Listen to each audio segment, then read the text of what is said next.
नमस्कार।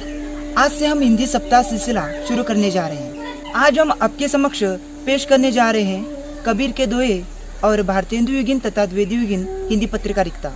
तो आइए आज की शुरुआत हम तुलसीदास जी के भजन से करते हैं।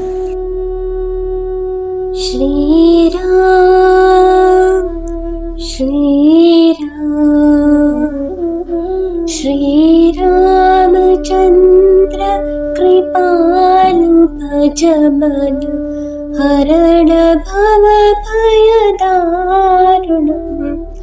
श्री रामचंद्र कृपालु भज मन हरण भव भय दारुणम्। नव कंचलोचन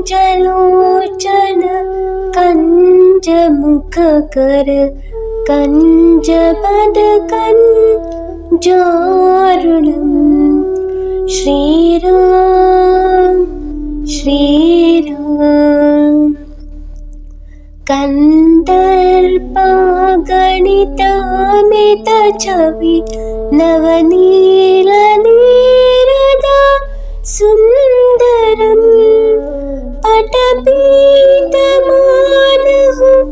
तडित रुचि शुचि नौमि जनकसुतावरम्।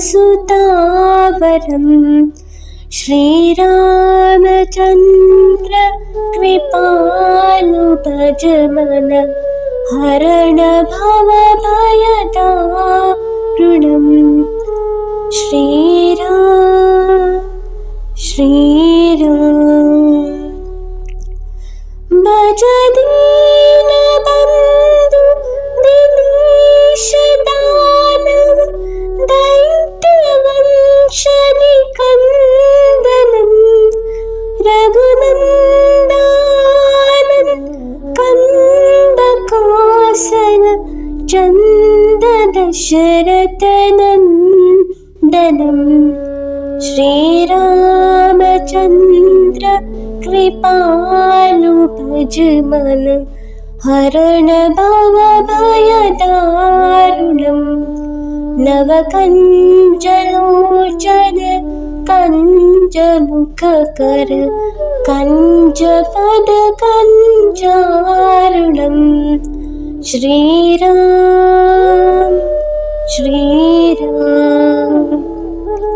इति वदति तुलसीदास शंकर शेष मुनि मनरंजनम्।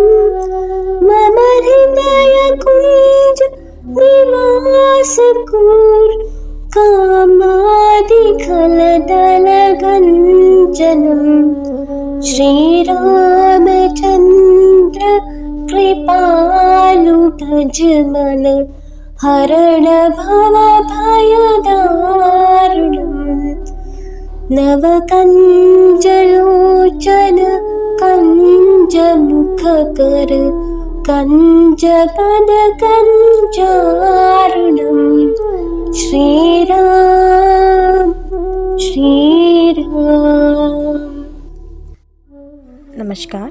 मैं आज आपके समक्ष कबीर के दोहों का पाठ करना चाहूँगी। मोको कहाँ ढूंढे बंदे मैं तो तेरे पास में, ना मैं देवल ना मैं मस्जिद ना काबे कैलाश में, ना तो कोनो क्रिया कर्म में ना ही योग वैराग में। खोजी होए तो तुरंत मिलया पल भर की तलाश में। कहे कबीर सुनो भाई साधो सब श्वासों की श्वास में। धन्यवाद। आज का मेरा विषय है भारतेंदु युगीन पत्रकारिता तथा द्विवेदी युगीन हिंदी पत्रकारिता।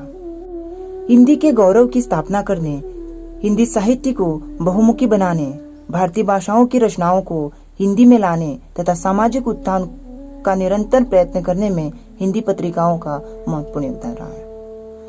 हर युग में पत्रिकाओं के माध्यम से हिंदी भाषा को समृद्ध बनाया जा रहा था। भारतेंदु युग से ही हिंदी पत्रिकाओं में हिंदी भाषा का विकास हो रहा था। हालांकि उससे पहले भी हो रहा था, लेकिन जो भारतेंदु युग में जो हिंदी भाषा को जो एक रूप मिला है वह निरंतर आगे बढ़ता गया। भारतेंदु युग में हिंदी वासियों के लिए हिंदी पत्र पत्रिकाएं प्रकाशित हो रहे थे ताकि जो सामान्य जनता है वे इसको समझ सके, इन्हें पढ़ सके। इन पत्रिकाओं में राष्ट्रीय प्रेम की भावना दिखाई पड़ती है, नारी मुक्ति की जो भावना है वह भी इसमें दिखाई पड़ता है, शोषण का विरोध, जनता को जागरूक करना, उनके साथ होने वाले अन्यायों के खिलाफ लड़ने के लिए उन्हें प्रेरित करना आदि इन पत्रिकाओं के माध्यम से हो रहा था। इस युग की प्रमुख पत्रिकाएं हैं कविवचन सुधा, हरिश्चंद्र मैगजीन, हरिश्चंद्र चंद्रिका, बाल बोधिनी, हिंदी प्रदीप, आनंद कादम्बिनी, ब्राह्मण आदि प्रमुख पत्रिकाएं हैं। उसके बाद हिंदी पत्रकारिता का दूसरा चरण महावीर प्रसाद द्विवेदी जी का आ जाता है, जिसे द्विवेदी युग के नाम से जाना जाता है। महावीर प्रसाद द्विवेदी जी ने सरस्वती पत्रिका का संपादन किया और इसके साथ उन्होंने हिंदी भाषा को एक समृद्ध रूप प्रदान किया। महावीर प्रसाद द्विवेदी जी की हिंदी भाषा को लेकर उनकी धारणा एक दृढ़ रही हमेशा। वे हिंदी को सुगठित, सुव्यवस्थित और सर्वमान्य स्वरूप प्रदान करना चाहते थे।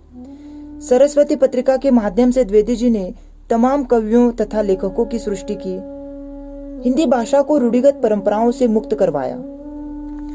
द्विवेदी जी ने भाषा संस्कार, व्याकरण शुद्धि, विराम चिन्हों के प्रयोग द्वारा हिंदी भाषा को सुसंस्कारित करने का प्रयास किया।